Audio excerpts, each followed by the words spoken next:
За ингээд өмнөх хичээлээр үзсэн жишээн дээр тулгуурлан бүгдээрээ ямар нэг тоо эсвэл хэмжигдэхүүний хувьд утгатай цифрыг хэрхэн тодорхойлох дүрмүүдийг гаргаж авъя. Юун туранд хамгийн ойлгомжтой зүйл бол тгээс ялгаатай цифрүүд болон тэдгээрийн хооронд байх тэгүүд бол утгад тоолдог. Энэ жишээн дээр л гэхэд 7 ба 5 нь утгатай ба тэдгээрийн хооронд байгаа энэ тэгч бас утгатай цифр болно. Ингээд энэ дүрмийг бичээтгэе. Тгээс ялгаатай ямар ч цифр ба тэдгээрийн хооронд байгаа тэгүүд нь утгатай тоо байна. Энэ ойлгомжтой байна. Харин тгээс ялгаатай цифрүүдийн хооронд биш өөр газар тэг байвал жоохон бодолч магадгүй л дээ. Гэхдээ хэдүүлээ үүнийг дүрмэнд оруулах гээд үзье. Утгатай тоог олох тухай ярьж байхад энэ ихэнд байх тэгүүдийн тухай дүрмийг бол гаргаж авч олно. Энэ ихэнд байгаа тэгүүд буюу эхний тэгүүд гэж тгээс ялгаатай цифрийн өмнө байгаа тэгүүдийн тухай ярьж байна. Тэгэхээр энэ бол эхний тэгүүд, энэ ч бас эхний тэгүүд байна. Энэ бол эхний тэгүүд байхгүй байна. Энэ тэгүүд бас байхгүй. Энд бас байхгүй. Ямар ч тохиолдолд эхний тэгүүд нь утгатай тоо болж чадахгүй. Бид тгээс ялгаатай цифрүүд болон тэдгээрийн хооронд байх тэгүүд нь утгатай цифр байхыг мөн эхний тэгүүд утгатай цифр болж чадахгүй гэсэн дүрмүүдийг мэдээд авчихлаа. Одоо тодорхойгүй үлдсэн ганц зүйл бол арын тэгүүд буюу хамгийн сүүлчийн тгээс ялгаатай цифрийн дараа байгаа. Одоо тодорхойгүй үлдсэн ганцхан зүйл бол арын тэгүүд буюу хамгийн сүүлчийн тгээс ялгаатай цифрийн дараа байгаа тэгүүд утгад цифр мөн эсхийг таних асуудал байна. За энд арын тэгүүд байна. 2 ширхэг тэг байгааз. Энд харин арын тэг 3 ширхэг байна. За жоохон бодоодох юм. Арын тэгүүдийг бид хэрхэн шийдэх вэ? Үүнийг тайлах нэг хэлбэр арга байна.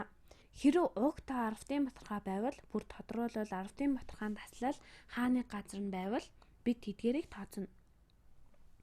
Бидэнд ямар нэг арвтын баталгаа өгсөн байвал бид арын тэгүүдийг утгад цифр гэж тооцно гэсэн үг.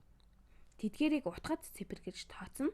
Харин арвтын баталгаанд таслал байхгүй байвал эргэлзээтэй болоо явчихна. Энэ тохиолдолд болж байна. Энэ жишээний хувьд арвтын баталгаанд таслал энд байна. Тэгэхээр арын тэгүүдийг утгад цифрээр тооцох нь тодорхой байна. Эдгээр нь наривчлалын төвшинг нэмэгдүүлж байна. Энэ жишээн дээр арвтын баталгаанд таслал энд байна. Иймээс арын тэг нь утгад цифр мөн. Энд бол арын тэгүүд байхгүй байна. Харин энэ жишээн дээр би арвтын баталгаанд таслалыг энд хамгийн ард нь нэмээд биччихье. Тэгвэл энэ 5-ыг бүгдийг нь утгад цифр гэж тооцно. Гэтэл арвтын баталгаанд таслал байхгүй зүгээр л 37,000 гэд байж байсан бол энэ тэгүүдийн утгад цифр гэж тооцох хэсэг нь маргаантай болж байгаа юм. Өөр ямар нэгэн нэмэлт мэдээлэл байхгүй бол 1000-аар наривчилжээ гэж хамаглах нь хамгийн тохиромжтой.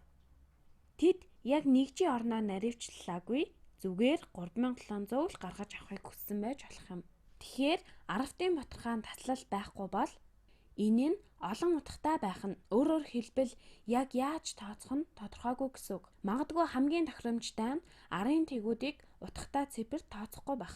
Хэрэв үүнийг яг нэгжээр наривчилсан бол арвтын баталгаанд таслыг хамгийн сүүлд нь энд ингээ биччихнэ.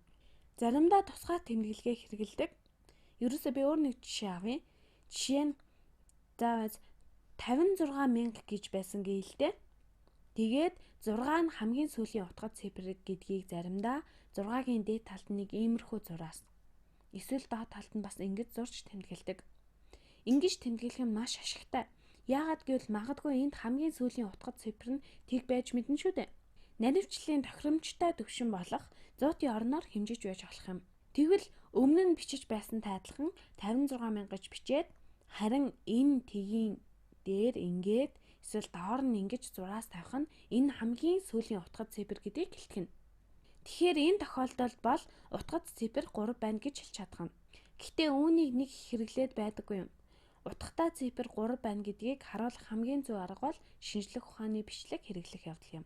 Шинжлэх ухааны бичиглэлийг хэрхэн хэрэглэх тухай бүхэл бүтэн хичээл байгаа. Гэхдээ энэ жишээний хувьд 560-ыг үржүүлэх нь 10-4 зэрэг гэж бичнэ. Мөн биз дээ. Чи үүнийг 10-4 зэргээр үржүүлвэл арвтын баталгаанд таслал арагш 4 орон шилжээд 56,000 маань гараад ирнэ. Гэтэ чи үүнийг сайн ойлгохгүй байвал шинжлэх ухааны тэмдэглэгээний тухай хичээлийг үзээрэй. Тэгвэл бүр тодорхой болох хаа. Шинжлэх ухааны тэмдэглэгийг хэрэглэсэн тохиолдолд наривчлал маань тодорхой болох бөгөөд яг хичнээн утгац цифр байгааг олоход үнэхээр хялбар байх болно. Төрөний хэрэглэсэн хамгийн сүүлийн утгац цифрийн дээгүүр эсвэл доогоор зурдаг тэмдэглэгээ нэг их таарад байдгүй юм л та. Харин түүний оронд ардын батархайг шинжлэх ухааны бичлэг хэрэглэн дүрслэх юм бол энд утгац цифр 3 байгаа нь маш тодорхой харагдаж байна. Ингээд чамд энэ хичээл хэрэг болох хаа гэж бодож байна. Дараагийн хичээлээр утгац цифр яагаад чухал байдгийг тодруулбал хэмжигдэхүүнүүдийн тооцоолол хийхэд ямар хэрэгтэйг илүү гүнзгийрүүлэн судлах болно.